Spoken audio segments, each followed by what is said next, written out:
Capital gain क्या है ये अपन लोग पढ़ेंगे, ठीक है, ओके ना। कैपिटल गेन क्या होता है पहले अपन लोग सबसे बड़ा पहले क्या पढ़ेंगे, इनकम फ्रॉम सैलरी, उसके बाद क्या पढ़ते हैं इनकम फ्रॉम एसपी, उसके बाद क्या पढ़ते हैं इनकम फ्रॉम पीजीबीपी, ये तीन चीज पढ़ चुके हैं। इनकम फ्रॉम सैलरी का मतलब होता है जो आपकी सैलरी है उस पर कितना टैक्स लगेगा। इनकम फ्रॉम हाउस प्रॉपर्टी में हम लोगों ने पढ़ा था कि हाउस प्रॉपर्टी में जो आपको रेंट मिलता है उस पर टैक्स कैसे लगेगा, कितना लगेगा। उसके बाद पढ़ा गया इनकम फ्रॉम पीजीबीपी, पीजीबीपी मतलब होता है profit gain from business and profession.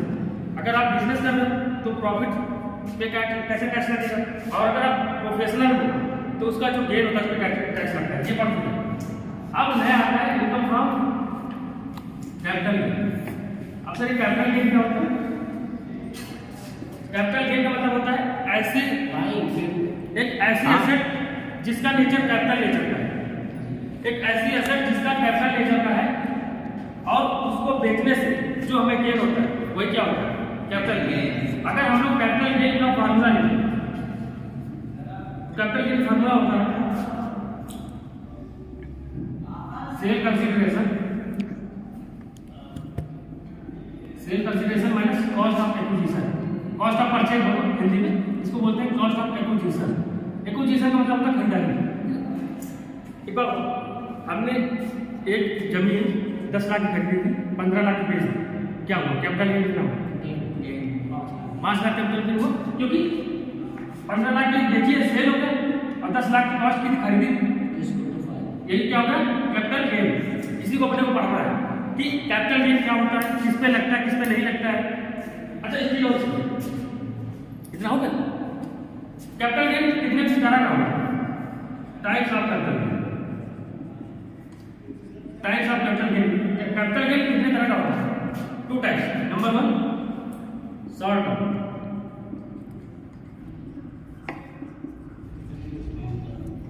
Short term capital gain, दूसरा होता है लॉन्ग टर्म कैपिटल गेन। अब ये कोई बता सकता है शॉर्ट टर्म कैपिटल गेन क्या होती है and long term capital gain क्या होती है। शॉर्ट टर्म कैपिटल गेन मतलब होता है जो बहुत जल्दी खरीद के बेच दिया, लॉन्ग टर्म टाइम काफी लंबे पीरियड तक रखा तब बेचा। तो सर ये हमें कैसे पता चलेगा भाई कि हम शॉर्ट टर्म कब समझे लॉन्ग टर्म कब समझे, वो भी हम लिखा देंगे। हर असेट का पीरियड अलग अलग होता है, कोई 1 साल से ज़्यादा रख लो तो लॉन्ग टर्म हो जाता है, कोई 3-3 साल तक रखो तब लॉन्ग टर्म होता है, तो वो अलग अलग है, वो अगर हम लिखाएंगे। ये चीज़ समझेंगे बस बेसिक ये मैं बोलना चाह रहा हूँ। कैपिटल गेन उसी में लगेगा जो तुम्हारे कैपिटल नेचर का। एक बार जैसे एक वो है कार की शोरूम है, वो कार बेच रहा है कैपिटल है, तो क्या वो जो बेचेगा उसमें जो प्राइस देगा कैपिटल गेन होगा, बिल्कुल नहीं होगा, क्योंकि वो उसका बिजनेस है। वो कहाँ पे जाएगा, वो पीजीबीपी इसमें जाएगा। तो कहने का मतलब उसका स्टॉक नहीं होना चाहिए, वो तो स्टॉक है ना उसका। कैपिटल गेन उसी का होगा जो बंदा उस चीज़ का बिजनेस नहीं करता है। मेरा बिजनेस है पढ़ाने का, मान लो ठीक है मैं पढ़ाता हूँ कुछ पढ़ाता, लेकिन मेरे पास एक जमीन थी, मैंने जमीन बेची, तो मेरा बिजनेस नहीं हो बेचने। लेकिन अगर कोई रियल एस्टेट वाला बंदा है तो वो उसका क्या होगा, वो उसका स्टॉक है वो, क्योंकि वो खरीदारी करके बेच रहा है, वो उसका बिजनेस होगा ना कि उसका कैपिटल गेन होगा। क्यों, क्योंकि वो उसका बिजनेस है ना। अगर कोई वो है क्या बोलते हैं इसको हिंदी में, जो लोग ये रियल एस्टेट काम करते हैं प्रॉपर्टी डीलर बोल सकते हो, तो उन लोगों का काम है यही काम ही है, तो उनका बिजनेस है ना कि कैपिटल गेन है। कैपिटल गेन उस बंदे का होगा जो कोई काम दूसरा करता है लेकिन वो अपना नॉर्मल कॉस्ट में बेच रहा है, बस एक ही बात उसका होगा तो बेच रहा होगा, वो इसमें अप्लाई होता है। ठीक है चलो मैं आगे ये लिखा देता हूँ इसका कितना बिगड़ होता है। ठीक है ये लिखना है, इसको हटा दो, चलो वीडियो तो देख ही लो। आप सुनो देखो कैसे जानेंगे कि लॉन्ग टर्म करना है शॉर्ट टर्म करना है।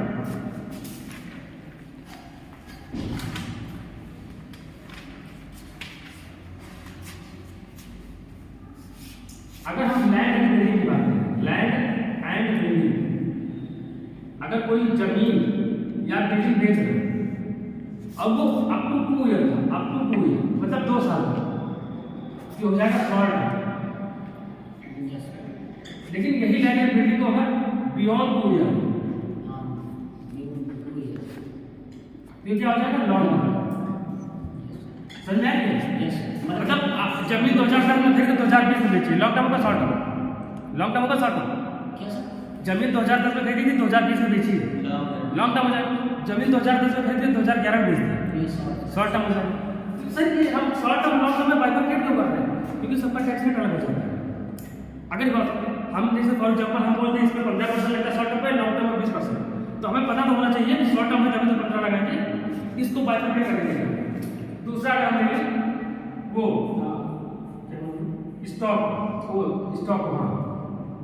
Stock and shares, if listed in stock exchange, ये क्या होता है मैं बताऊंगा।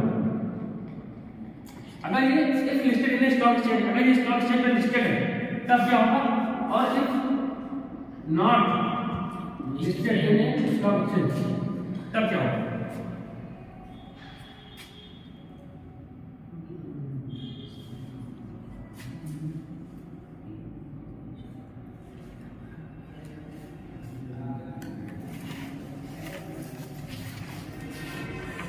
अगर लिस्टेड है समझे तब तो ये 30 को क्या बोलते हैं 12 मंथ होगा, और अगर नहीं लिस्टेड है तब ये कितना होगा 24 month.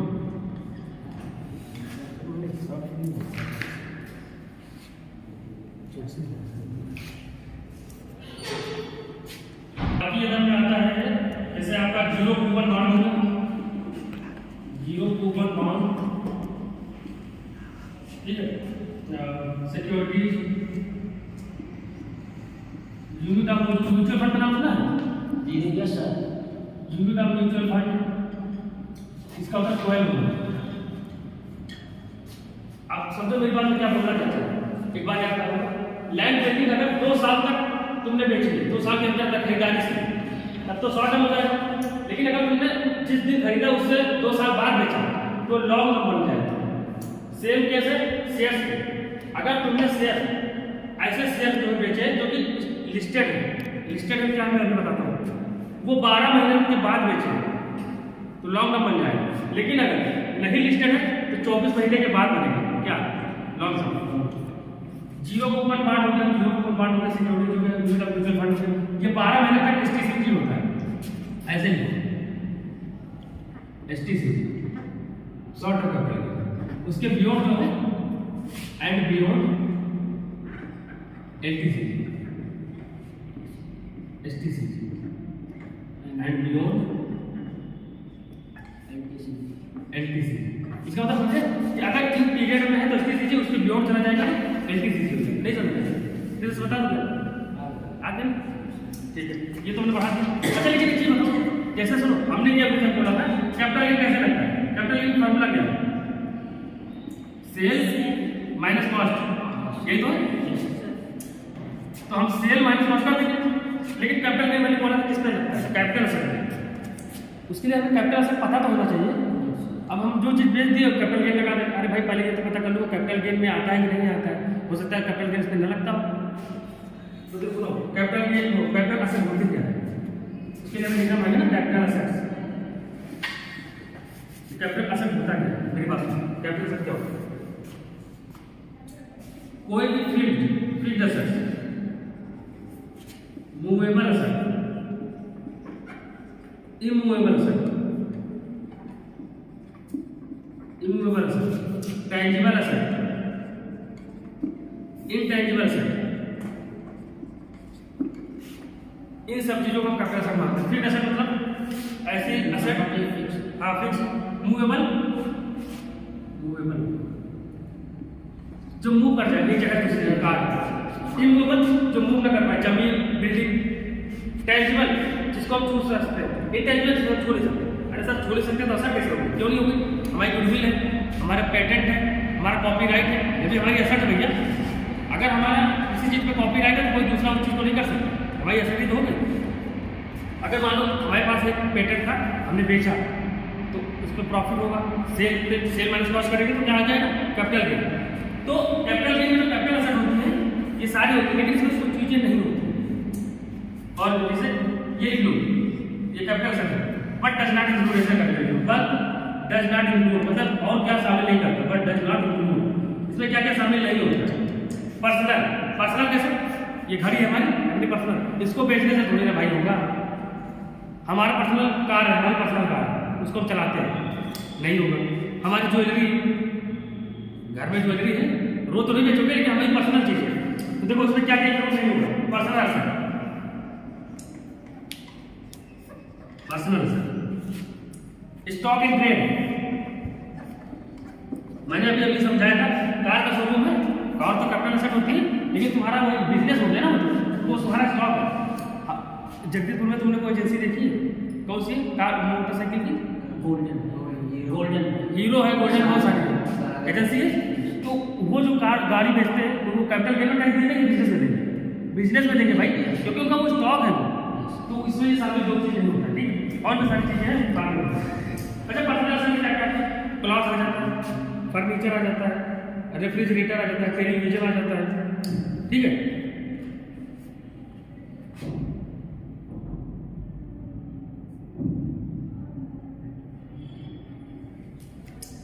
Profit on sale of such asset is not taken into account, but asset like gold, silver, ornament, jewelry, clothes with gold or silver threads, and precious stone, precious furniture, etc.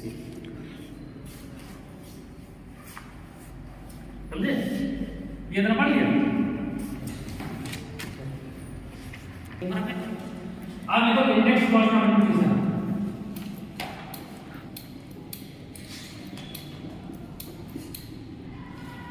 Index cost of acquisition ये क्या होता है sir? Index cost of acquisition का formula है, ये formula है index cost of acquisition.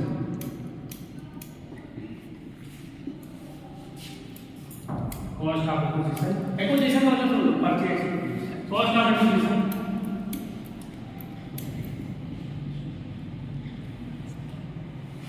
Upon cost inflation index,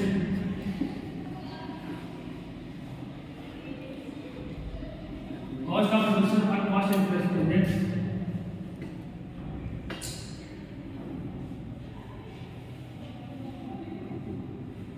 into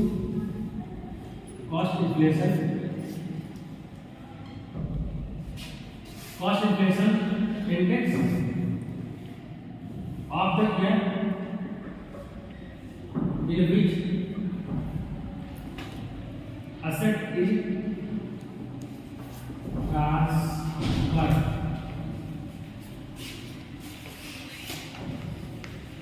यहाँ data मिलेगा if acquired after financial year 2001-2002।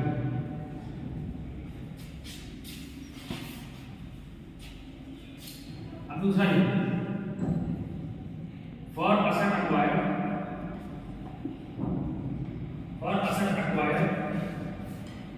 On और before financial year 2001-2002। Index cost of acquisition ये तुम्हें देखने बड़ा इसका लग रहा है नहीं, ये भी जब कराएंगे हम देखिए इंडेक्स कॉस्ट ऑफ एक्विजिशन, इसको होता है cost of acquisition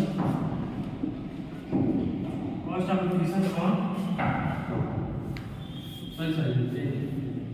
index cost of acquisition मतलब फेयर मार्केट वैल्यू, एफएमवी मतलब fair market value of asset on 1/4/2001 और cost of acquisition which one is more, जो ज्यादा, which given is more upon 100 into cost inflation index of the year in which asset is transfer मतलब से ये लोग सब बताते हैं कैसे 100। लेकिन आज भी अगर हम देखें फाइनेंशियल ईयर 21-22 तो इसकी इंडेक्स वैल्यू 370 है। तो अब बताओ मान लो 1 लाख की कॉस्ट ऑफ एक्विजिशन मान लो कब थी 2001 में आज हम 2021-22 में बेच रहे हैं 2021 वाले वाले बेच रहे हैं और उसकी वैल्यू वो हो गई 3.17 हो गया इंडेक्स हो गया। उसको पता है किसी वैल्यू 317/100। अब जो आएगा इसको माना जाएगा कि ये तुम्हारी खरीदारी का प्राइस है, समझे मेरी बात? इसको माना जाएगा 1000 गुणे 3,17,000 ना, जहाँ पर वैल्यू 1 लाख आएगा तो कॉस्ट मान जाएगा ये माना जाएगा तुम्हारी 1 लाख की खरीदारी नहीं थी भाई, 3,17,000 की खरीदारी। इससे क्यों कॉस्ट बढ़ेगा तो प्रॉफिट कम हो जाएगा, प्रॉफिट कम होगा तो टैक्स कम पड़ेगा, नहीं तो लोग बेवकूफ करना बन जाता इसीलिए। लेकिन ये हमने कहा लिखा जब 2001 के बाद तुमने बेची खरीदी है तब, और अगर 2001 से पहले खरीदी है तो क्या होगा? मेरी बात समझने की कोशिश करो, एक सेकंड में सब समझ में आएगा। ये बोल रहा है कि अगर तुमने बिफोर बेचा तब तक 100 मान लो, अगर उसके बाद बेचा है तो हो सकता है उसके बाद का रेट दिया गया हो ना। अब मान लो 2008 का खरीदा है, 2008 का रेट दिया है 137, तब उसको करेंगे 317/137, समझे? अगर गवर्नमेंट ने सीधा ये बोला कि तुम बहुत पुराना मत जाओ, अगर तुम्हारा 1980 है, 1985, 1990 सब भूल जाओ, तो अगर इससे पहले कोई गया तो सब कुछ छोड़ दो, सीधा सो ले इधर देख लो, इधर बात नहीं। अब ये कह रहे हैं अगर 2001 और 2002 से पहले का तो तुम्हें कुछ नहीं देखना, सीधा सो दो, क्या कर दो। लेकिन अगर 2001 के बाद का तो तुम सीधा सो ना लो, वो इसमें इंडेक्स में चेक कर लो, कौन सा इंडेक्स पड़ा ये चीज। इसका मतलब इसी बेस में हम लोग कैपिटल गेन निकालेंगे। फॉर्मेट यहाँ पे लिखना है, फॉर्मेट फॉर्मेट पेज दिखाएंगे, उससे जो जो इंफॉर्मेशन हो जाएगी क्वेश्चन को ले लेंगे, जो नहीं होगी उसको उसके आगे टेस्ट कर देंगे। Computation of salt of capital gain,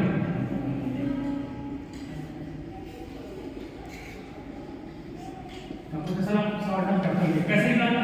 पहले सबसे पहले सेल कैलकुलेशन देखो, क्या देखना है? क्योंकि भाई सेल माइनस कॉस्ट आएगा तब तुम्हारा टैक्स आएगा, मतलब गेन आएगा उसमें टैक्स नहीं। सेल कैलकुलेशन निकलो यहाँ कोई उसमें से बात हम जो बेच रहे हैं ये भाई हमारे ऐसा दलाल है, इन्होंने भिजवाया तो कमीशन मिलेगी, तो हमें सिर्फ 25,00,000 रुपये बोले, हमें 1 लाख रुपये चाहिए उसमें, तो हमें कितना हमने कहा 25 लाख की जमीन भिजवाएंगे, तो बोला कि हम 1 लाख रुपये लेके भिजवाएंगे, तो हमें कितना मिला? तो इसमें लेस कर दो एक्सपेंस, सेलिंग एक्सपेंसेस मतलब दलाली, सेलिंग एक्सपेंसेस और ट्रांसफर एक्सपेंसेस, कुछ भी बोल सकते हैं, ट्रांसफर एक्सपेंसेस जो भी मौका मैं ये हमारा बचेगा नेट सेल, नेट सेल क्यों भाई मिला तो नहीं ना, क्योंकि ब्रोकर वगैरह में देना पड़ेगा, तो नेट सेल कैसे ठीक है। हाँ ये क्या हो जाएगा नेट सेल, इसमें सर क्या मानना है? अब माइनस कर दो कॉस्ट ऑफ एक्विजिशन, खरीदारी हो, समझे? क्योंकि हमें देखो टैक्स कैसे लेगा, तुम्हें कितना मिला, तुमने कितने खरीदा, इन दोनों को जब गैप है वही कहता हमारा कैपिटल गेन वही है। लेकिन हमें कितना मिला, हमें मिलना चाहिए था ना, ये भाई साहब मुझे इतना माइनस में इतना मिला, अब उससे देखिए हमें कितने हमने खरीदा वो देख लेते हैं। कॉस्ट ऑफ एक्विजिशन, हाँ कॉस्ट ऑफ एक्विजिशन और देखो भाई क्लोज मान लो 20 साल बाद बेच रहे हैं, तो वो जमीन जब हमने बनवाई, जो बिल्डिंग में बनवाई थी 20 साल बाद वैसे नहीं रही थी ना, बीच में हमें उसको क्या करना पड़ा, इंप्रूवमेंट। तो अगर तुम्हारा कोई कॉस्ट ऑफ इंप्रूवमेंट है वो भी माइनस, कॉस्ट ऑफ इंप्रूवमेंट भी माइनस, क्योंकि हमने सही करवाया वो बिल्डिंग खराब हो जाती है, रिनोवेशन पेंटिंग सभी वो भी माइनस है, क्योंकि जो जो खर्चा मैंने को अलग कराया। अब जो आया ये क्या होगा, एसटीसीटी मतलब शॉर्ट ऑफ कैपिटल गेन। अच्छा क्या जरूरी देखिए ना लॉट तो केस टू केस देखेंगे, लेकिन फॉर्मूला ये रहेगा, अगर गेन है तब तो कैसे लॉस में आएगा, इसको डिवेलपमेंट करते हैं लॉस हो, ठीक है समझे? यही फॉर्मूला पर अपन लोग चल रहा है, ठीक है। चलो एक क्वेश्चन बहुत बड़ा क्वेश्चन है, सारी चीजें क्लियर हो। लिखो mister Sandeep sold a house, mister Sandeep sold a house, house है क्योंकि house property, sorry capital gain house घर बेच रहे हैं ना, इमूवेबल प्रॉपर्टी है ना। Mister Sandeep sold a house on 1 January 2002 sorry 2022 for ₹3 lakh. He purchased this house उन्होंने इसको खरीदा था 1 अप्रैल 2021 को फॉर रुपये 2 lakh. Compute his taxable capital gain, taxable capital gain, ठीक है। चलो सोल्यूशन लिख लो। Computation of capital gain of mister Sandeep, computation of capital gain of mister Sandeep. मेरे को फॉर्मेट के हिसाब से पहले सेल कंसीडरेशन लेना। कितने का सेल कंसीडरेशन, कितने का बेचा है? 1 लाख। कितने का बेचा है? 3 लाख का बेचा है ना। इसमें से हम कमीशन माइनस करेंगे, ब्रोकरेज लेस ब्रोकरेज। क्या कुछ ब्रोकरेज दे रखा है? नहीं। तो फिर माइनस तो बिल कर देंगे, ये हमारा नेट सेल आ गया। नेट सेल वही आ जाएगा ना। अब इसमें से cost of acquisition minus 1 lakh minus कर देंगे। कितना? 1 लाख ना, 1 लाख नहीं सॉरी 2 लाख, ये 2 लाख, 2 लाख ठीक है। तो ये 2 लाख इन्होंने खरीद लिया। अब इसमें से कॉस्ट ऑफ इम्प्रूवमेंट में माइनस करेंगे, cost of improvement COI, cost of improvement में माइनस करेंगे। कितना दे रखा है? नहीं दे रखा है, नील कर देंगे। अब इसको क्या डिमांड किया है? क्या है शॉर्ट CCG, क्योंकि देखो बिल्डिंग की बात है, हाउस बना बिल्डिंग, और बिल्डिंग का मैंने कितने दिन तक बोला था कि शॉर्ट टर्म रहेगा 3 साल तक। 3 साल के बाद क्या हो जाएगा? Short term up to 2 years. Building का सॉरी 2 साल, 2 साल यस। ये चीज इसने देखो, इसने खरीदा 1 जुलाई 2023 को, 1 जुलाई 2022 को, 6-7 महीने में बेच दिया। तो शॉर्ट टर्म आएगा ना, क्योंकि बिल्डिंग का और लैंड का 2 साल तक क्या होता है? शॉर्ट टर्म होता है। मैंने लिखा था ना। तो STCG कितना आ जाएगा? 1 लाख। इनका मतलब है इसी में इनको टैक्स देना है, इसी पे टैक्स। भाई 2-3 लाख भले बेचा, लेकिन खरीदा तो अपनी जेब से पैसे लगा खरीदा भी 2 लाख का, तो कितना फायदा हो? 1 लाख। ये 1 लाख पे टैक्स लगेगा, जितना % टैक्स लगेगा वो हम बताएंगे बाद में। फॉर्मेट समझ आएगा? ऐसे ही देखना है।